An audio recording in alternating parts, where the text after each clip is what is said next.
Hey explorers, I'm Steven, and today we're taking our biggest adventure yet to see what's inside the universe. The universe is everything. All space, time, matter, and energy that exist. Every planet, star, galaxy, and particle, it's all part of the universe. Scientists think it all began around 13.8 billion years ago, with the Big Bang.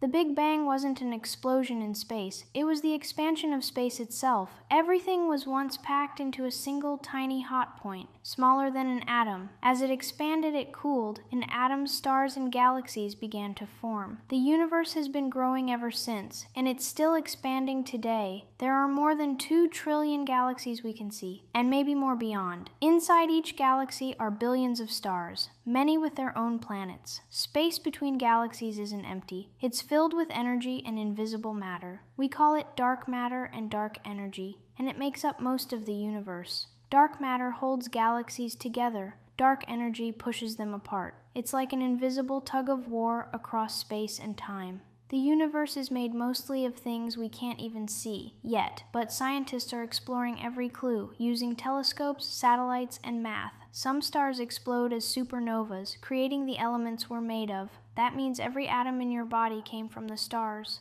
We're all made of stardust, part of the universe itself. Scientists think the universe may go on forever, or maybe it will one day shrink back. No one knows for sure. That's what makes space so exciting. The universe is full of mysteries, black holes, dark energy, and maybe even other universes. Every discovery leads to more questions and more adventures. The more we explore, the more we learn about ourselves. So what's inside the universe? Stars, galaxies, energy, and you. We're tiny parts of something so big and so beautiful. Every light in the night sky is part of this grand cosmic story. The universe reminds us, even the smallest spark can shine forever. Stay curious, explorers, and keep the inking cosmic.